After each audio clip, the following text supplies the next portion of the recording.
my top 5 hair on the chest, old school kind of fragrances. Starting off with Dracar Noir.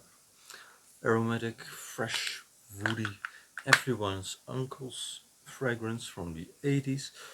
Although younger generations right now, that will probably be grandfathers, I guess. But it's a real old school scent with a boatload of notes.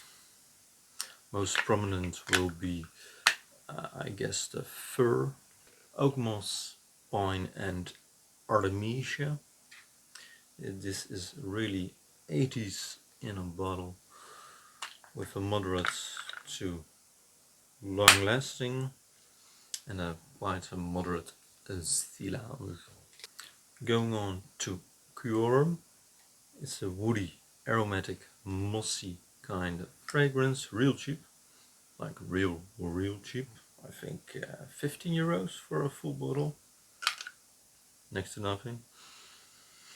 Also really 80s kind of scent, smells a bit like pine and cigars, with a much more fresh, soapy kind of dry down, which is quite strange after the cigar-y kind of scent. The most profound notes are pine, oak moss and tobacco. This has a moderate to long lasting and has quite a moderate silage, so it's not that in your face. Then we go into one of my favorites from the list. It's Davidoff Zeno. I read just online that it's maybe out of stock. Maybe they stopped producing it, but I got quite a big bottle.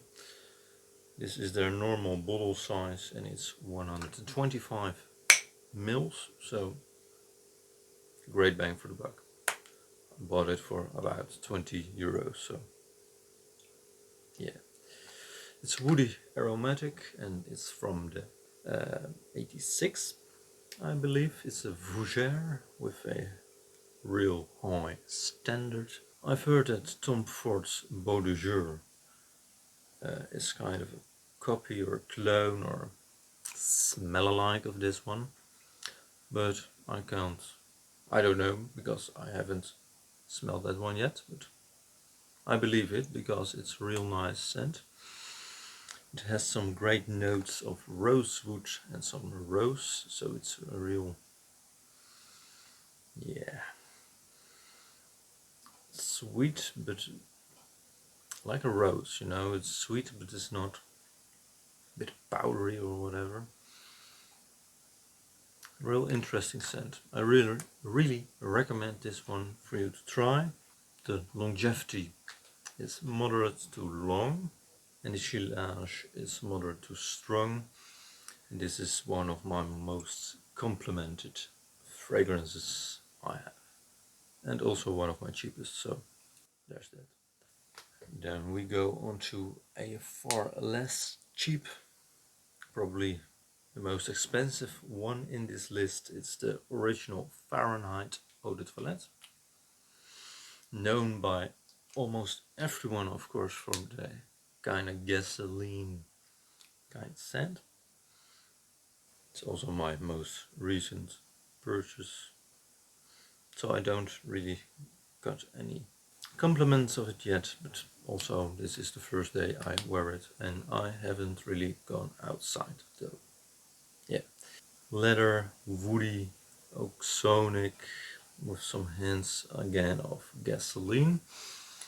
This is a very heavy violet leaf fragrance and I really love it. Just something special, something I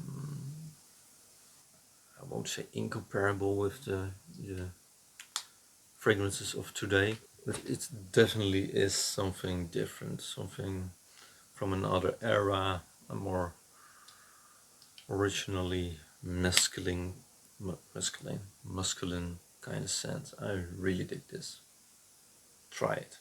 Try it. There is one slight note, however.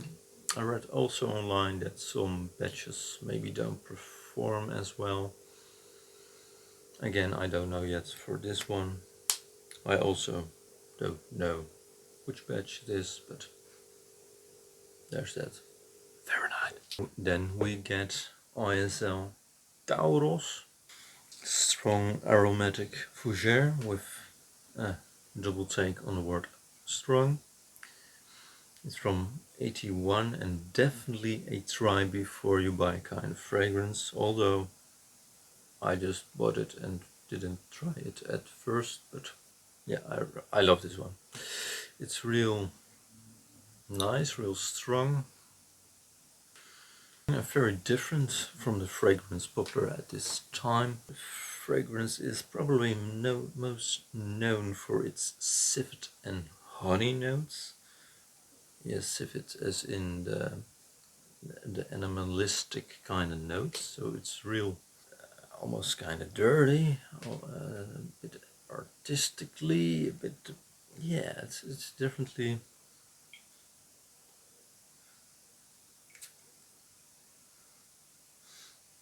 Yeah, it's definitely something else. It starts off real strong with old school flowers,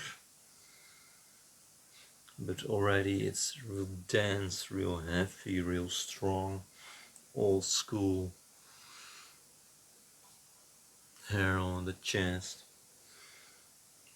Yeah, it's a great set, but definitely if you don't like the old school scents and only like the fresh aquatic ones, this will be your demise. So above all, this one is very polarizing, I would say. With just 3 sprays of this one, you will get a very long longevity, about fairly long, for about 8 hours, and a great silage. Yeah, pretty much a room filler if you want, so be careful. And now the last one.